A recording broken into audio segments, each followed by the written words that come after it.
Antes de sumergirte en esta increíble historia, considera suscribirte al canal y activar la campanita.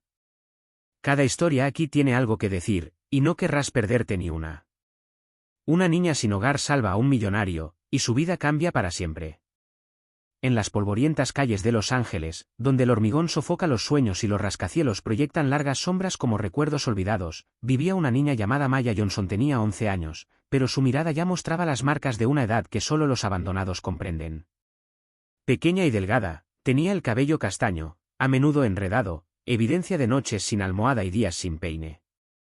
Su ropa, una falda desgastada hasta los huesos y una camiseta demasiado grande para ella, manchada de polvo y recuerdos, era parte integral de su camuflaje urbano. Se mimetizaba con el entorno como un fragmento de asfalto, ignorada por el mundo que la rodeaba. Desde la repentina muerte de su madre, Maya había vagado sola. Nunca conoció a su padre. Quizás él nunca quiso conocerla. Quizás solo era un fantasma pasajero en la corta vida de su madre. Los servicios sociales intentaron, durante un tiempo, acogerla. Pero Maya había escapado, negándose a quedar atrapada en un sistema que no inspiraba ni confianza ni cariño. Prefería la calle, cruel pero honesta.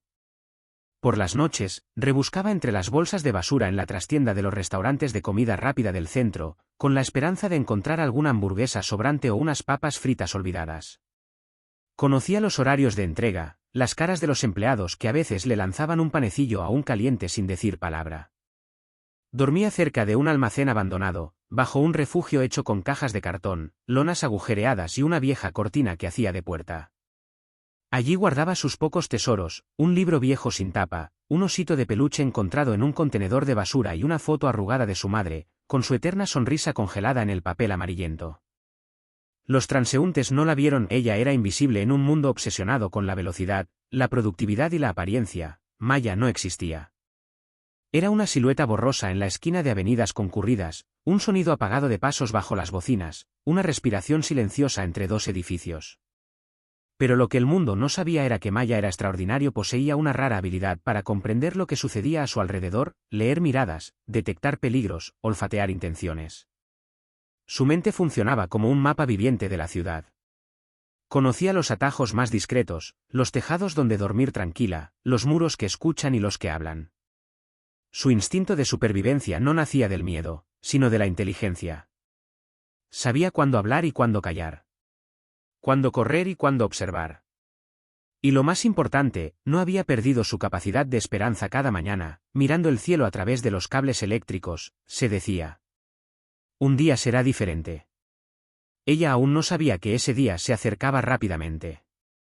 A pocos kilómetros del duro y polvoriento mundo donde Maya sobrevivió, se alzaba una fría y majestuosa torre de cristal y acero. Encaramada sobre el centro de Los Ángeles, dominaba la ciudad como un trono silencioso, inaccesible para el común de los mortales. Era en el último piso de este rascacielos donde residía Maya. Richard Ellington, 54, CEO del conglomerado Dinámica de Ellington, un imperio financiero en expansión con intereses en tecnología, bienes raíces, energía e incluso defensa privada. Richard era la personificación misma del éxito capitalista: traje a medida, gestos precisos, lenguaje quirúrgico. Frío. Metódico. Brillante.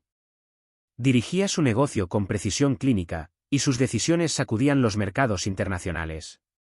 Hablaba poco, escuchaba mucho y jamás mostraba sus emociones. Para sus colegas, era un modelo a seguir.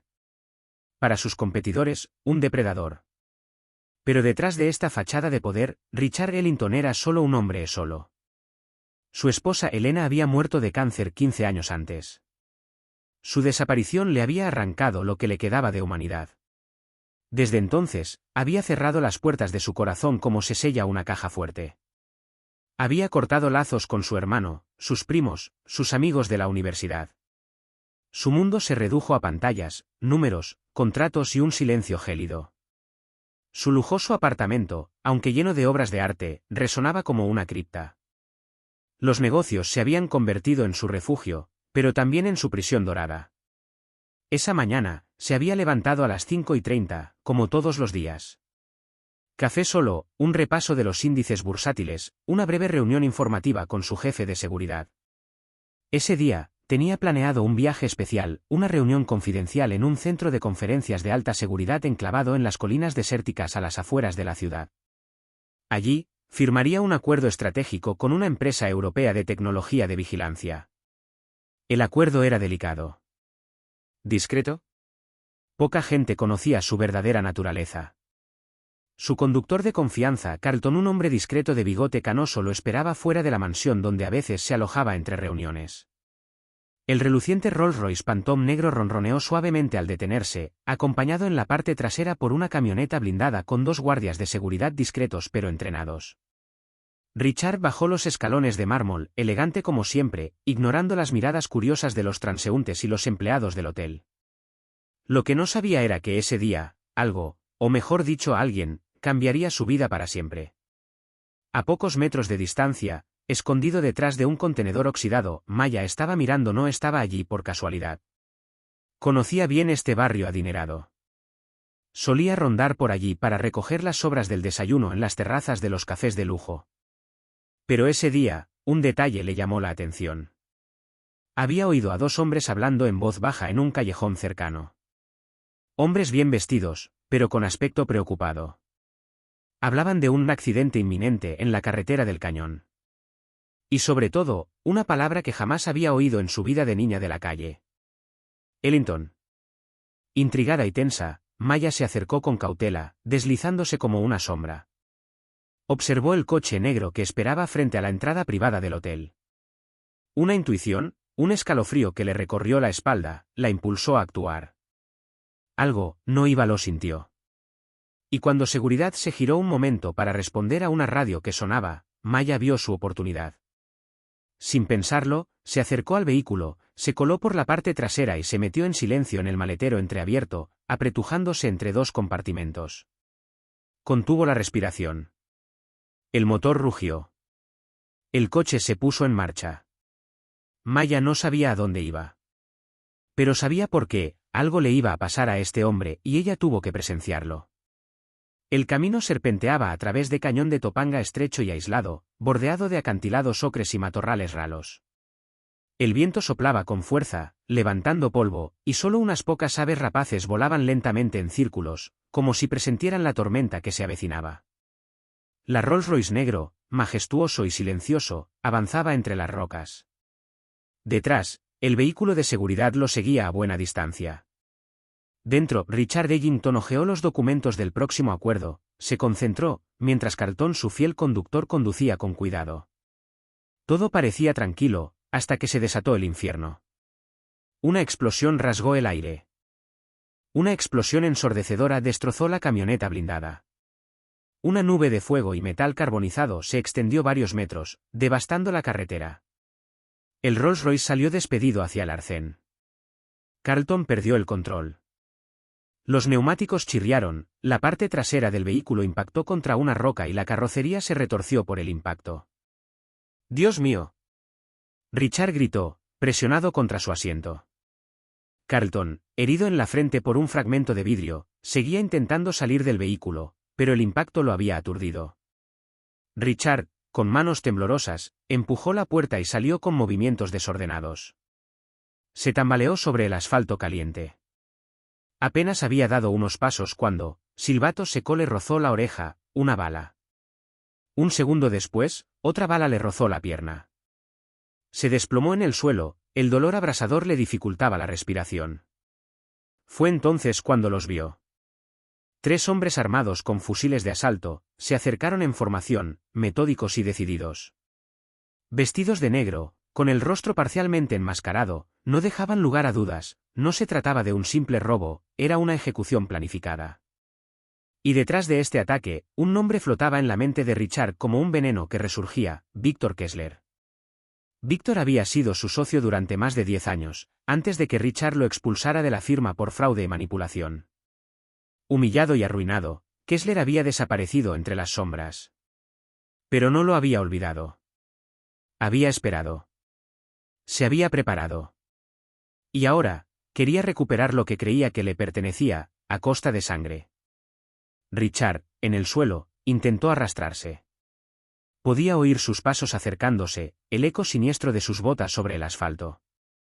Su corazón latía tan fuerte que creyó que se detendría. Y luego, contra toda lógica, contra toda expectativa, una pequeña figura emergió del coche. Maya saltó del maletero sin pensar, como impulsada por una fuerza invisible. Corrió hacia Richard, con los brazos rozados, la cara cubierta de polvo y las rodillas sangrando. Se oyeron disparos a su alrededor, pero no aminoró la marcha. Ella se abalanzó sobre él, le agarró el brazo y con voz ronca pero decidida, susurró: «Vamos. Tenemos que escondernos». Richard, atónito, no entendía lo que veía. Esta niña, este rostro desconocido, quemado por el sol y la calle, no se suponía que estuviera allí. Y, sin embargo, estaba, ella que lo atrajo hacia la vida. Maya lo ayudó a levantarse, soportando con todas sus fuerzas el peso de aquel hombre que la doblaba en tamaño. Lo arrastró tras una pared rocosa, un pliegue natural tallado en el acantilado, apenas visible desde el camino. Las balas silbaban por el aire, rebotando en las rocas. Maya se apretó contra Richard, cubriéndolo con su pequeño cuerpo, y rebuscó en su bolso improvisado una tira de tela desgastada, que instintivamente le aplicó a la pierna herida. Le temblaban las manos. Nunca había hecho esto. Pero había visto vídeos, observado a los paramédicos desde lejos. Sabía que no debía dejar que la sangre fluyera. Ella presionó con fuerza, y a pesar del dolor, Richard no dijo nada. La estaba mirando. De verdad.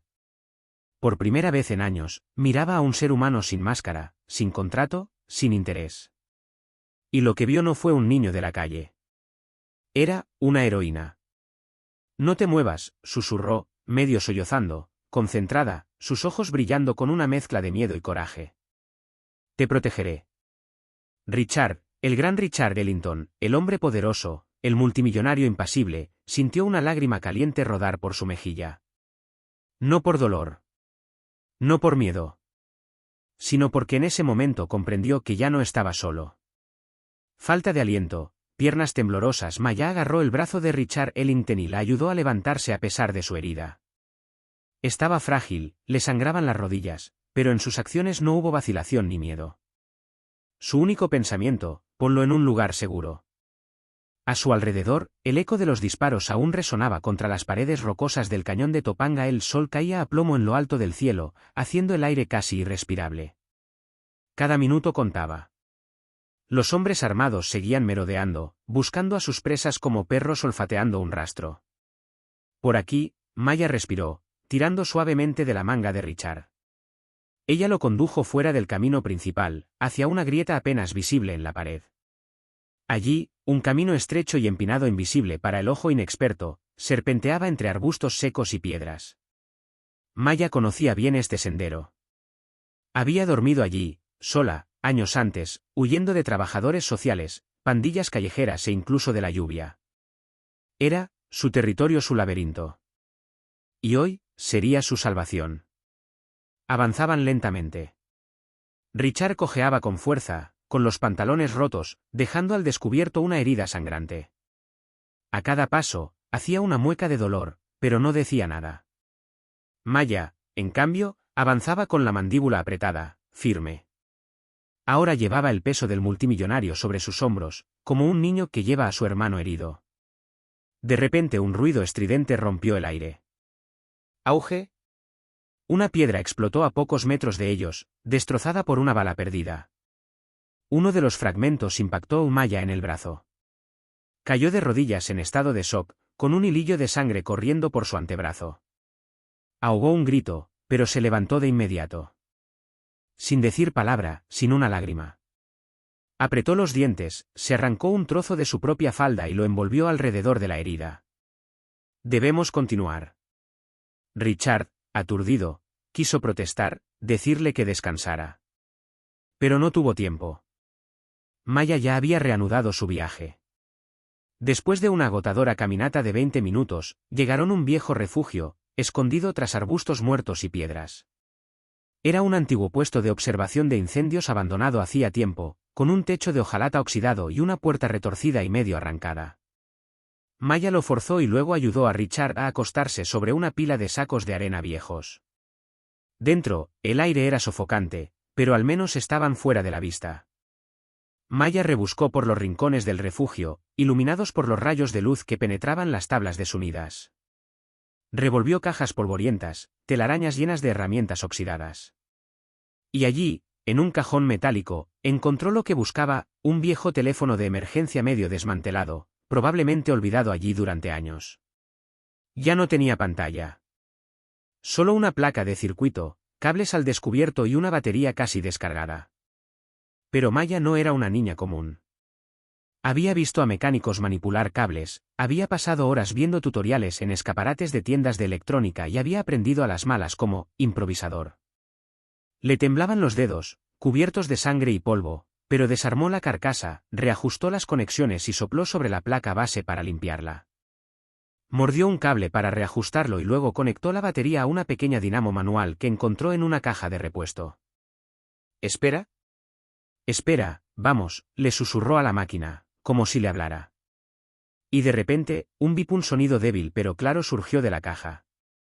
La señal era débil, casi inexistente, pero suficiente para enviar un breve mensaje de socorro. Ella rápidamente hizo tapping. «Etae. Cañón Topanga. Hombre herido. Necesito ayuda. Envíen ayuda». Logró enviar el mensaje por una frecuencia de emergencia aún activa, que antes usaban los bomberos. Una oportunidad. Un intento. Rezó para que fuera suficiente. Entonces se desplomó junto a Richard, sin aliento, con los músculos exhaustos y el brazo ardiendo. Envié un mensaje, susurró, casi en un susurro. Ellos vendrán. Richard, con los ojos llenos de emoción, la miró largo rato. Esta niña, desconocida apenas unas horas antes, no solo le había salvado la vida, sino que, enséñele el valor del coraje puro, la determinación pura y la humanidad incondicional. Y en ese tenso silencio, en medio de ese viejo refugio olvidado por el mundo, algo sagrado acababa de nacer. El día iba decayendo lentamente a medida que avanzaba el día, colinas del desierto de Topanga, bañando el polvo con el rojo dorado del crepúsculo. El silencio, tras el caos, parecía casi irreal. En el viejo refugio, Maya yacía en el suelo, apoyada contra la pared. Finalmente había perdido el conocimiento, sin fuerzas, con el brazo aún envuelto en un trozo de tela manchada de sangre. Richard yacía cerca, contemplando la luz que se filtraba a través de los tablones agrietados de la pared. Cada respiración le recordaba el dolor de su pierna, pero preocupación por Maya, eso era lo que más lo atormentaba. Intentó mantenerse despierto, mantener la mente despejada, pero el cansancio lo vencía. No sabía si su llamado había sido escuchado. No sabía si sobrevivirían a la noche. Y entonces, finalmente, un ruido. Distante. Gradual. Palas de helicóptero. Primero un zumbido, luego un estruendo inconfundible. Luego voces. Gritos coordinados. Botas sobre las rocas. Perros ladrando, la ayuda estaba llegando. Un rayo de luz surgió del exterior del refugio, inundando el interior con una súbita luminosidad. Hombres con equipo táctico entraron, con las armas preparadas, pero rápidamente agacharon la espalda al ver la escena, un hombre gravemente herido, y un niño inconsciente agarrando un cable eléctrico pelado. Aquí la unidad Alfa, 2 supervivientes localizados. El director ejecutivo Richard Ellington está vivo. Tenemos un niño herido. Evacuamos de inmediato. Los paramédicos tomaron el control. Richard fue rápidamente subido a una camilla. Pero al alejarse del refugio, giró la cabeza hacia Maya y dijo, con voz débil pero decidida. Ella va a subir conmigo. No la dejes aquí. Me salvó la vida. El equipo de rescate lo comprendió. Unos minutos después, 2 helicópteros se elevaron sobre el cielo del cañón, transportando a los 2 supervivientes al Hospital Cedars-Sinai, uno de los más prestigiosos de Los Ángeles. En el hospital se hizo todo lo posible para estabilizar su condición. Richard fue operado de su lesión en la pierna y puesto en observación. Maya, por su parte, recibió atención de emergencia, desinfección, transfusión y un sueño prolongado inducido para aliviar las contusiones. Pero cuando Richard se despertó en su lujoso dormitorio a la mañana siguiente, su primera pregunta fue: ¿La pequeña está viva? El médico dudó y luego asintió. Sí. Está estable. Sobrevivió. Un escalofrío lo recorrió. No por el dolor físico, sino porque comprendió, en el fondo, que tenía que, todo a este niño desconocido. Insistió en quedarse en el hospital hasta que ella despertara. Rechazó a la prensa. Rechazó a su equipo. Incluso se negó a firmar el contrato acordado el día anterior. Quería saber quién era Maya. Cuando los periodistas lograron comunicarse con él a pesar de todo, Richard aceptó dar una conferencia de prensa al excepcional, celebrado en el vestíbulo del hospital. Con ropa de hospital, delgado, el rostro marcado pero la mirada firme, se dirigió a la nación. Estoy viva hoy gracias a una niña de la calle. Maya Johnson. Tiene 11 años. No tiene domicilio, ni padres, ni recursos. Pero tiene más coraje y dignidad que cualquiera de nosotros. Mientras otros me traicionaban, ella, sin conocerme, arriesgó su vida para salvarme. Ella es la verdadera heroína. Ella es quien merece ser escuchada. Sus palabras, transmitidas en vivo por las principales cadenas de televisión, conmocionaron a todo el país. Las redes sociales se volvieron locas. La imagen de un multimillonario arruinado hablando con emoción sobre una niña de la calle conmocionó a la opinión pública. En los días que siguieron, una investigación federal se abrió. Las autoridades registraron el cañón, encontrando rastros de la explosión, fragmentos de armas y, sobre todo, el viejo teléfono de Maya. A pesar de su estado rudimentario, contenía una grabación de audio claro. Justo antes del ataque se oyó a dos hombres hablando en un callejón. ¿Estás seguro de que estará solo? Sí, Víctor lo quiere limpio. Sin testigos. Sin vuelta atrás. Estas voces fueron identificadas. Una pertenecía a un mercenario ya buscado por otros delitos. La otra, era, el de Víctor Kessler. Con esta evidencia, el FBI lanzó una ofensiva. Kessler, quien intentaba huir del país en un jet privado fletado desde un aeropuerto secundario, fue arrestado al amanecer, esposas en las muñecas, cara congelada. Los cargos: intento de homicidio premeditado, asociación ilícita para delinquir y uso de mercenarios armados. Las pruebas eran irrefutables. Mientras tanto, Maya seguía dormida. Pero por toda la ciudad, su nombre ya empezaba a circular. El niño que salvó al gigante. Maya la valiente. La voz de lo invisible. Y Richard, sentado a su lado todos los días, le hablaba con dulzura. Como una hija que habíamos olvidado, pero que ahora nos negamos a perder. Tras varios días de cuidados intensivos, Maya abrió los ojos en una habitación de hospital bañada por la luz. Tenía cables conectados a los brazos y un monitor cardíaco parpadeaba suavemente junto a su cama. Primero sintió silencio, luego presencia. Richard Ellington estaba allí, sentado a su lado, sosteniendo su pequeña mano en la de él. Ahora estás a salvo, Maya. Y nunca volverás a estar sola. Ella no respondió. Aún no tenía las palabras. Pero le apretó la mano. Y ese simple gesto fue más poderoso que cualquier palabra. Tras semanas de hospitalización, Maya fue trasladada temporalmente a un hogar de acogida para menores sin tutor legal. Los servicios sociales, cautelosos, insistieron en que se debía seguir el procedimiento. Sin embargo, solo unos días después de su traslado un anuncio inesperado sorprendió a los funcionarios. Richard Ellington había presentado una solicitud oficial de adopción. Los medios de comunicación inmediatamente retomaron la historia. El hombre más poderoso de California pide adoptar al niño de la calle que lo salvó. Muchos escépticos pensaron que era una estrategia de relaciones públicas, una estrategia de imagen. Pero quienes conocían a Richard sabían que ya no era el mismo. El hombre frío y distante había cambiado. Radicalmente. En una entrevista confidencial con el juez del Tribunal de Familia, simplemente declaró: me salvó la vida. No solo físicamente. Me abrió las puertas de un mundo que había olvidado. Ahora me toca a mí darle la suya. Los procedimientos, excepcionalmente, fueron acelerados. Los psicólogos y trabajadores sociales quedaron impresionados por el fuerte vínculo entre Maya y Richard. Este no fue un rescate unilateral, se habían elegido el uno al otro.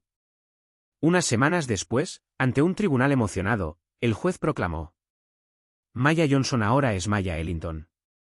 Los periódicos titulaban: Un niño de la calle salva a un multimillonario, un cuento de hadas moderno en Los Ángeles. Ella no tenía nada. Él lo tenía todo. Juntos, encontraron lo que les faltaba. En los televisores, los expertos debatían.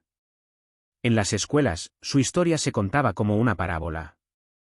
Y en las calles de Los Ángeles, los niños de los refugios miraban a Maya como una heroína que se parecía a ellas. Un año después Maya vivía en una casa llena de risas, con un perro, un columpio en el jardín, una biblioteca llena de libros y un piano de cola que adoraba. Aprendió rápido. Leía con pasión. Compuso sus primeras melodías. Pero sobre todo, no se olvidó de nada. A veces pasaba horas al anochecer contemplando las estrellas, pensando en aquellas noches frías en la calle. El olor a basura. Los silencios. Y los otros niños que seguían allí. Una noche, mientras compartía un chocolate caliente con Richard, dejó suavemente su taza y dijo: «Hay otros. Siguen ahí fuera. No podemos fingir que soy el único». Richard la miró en silencio, con la garganta apretada. Ella tenía razón. Y ella acababa de ofrecerle una nueva misión.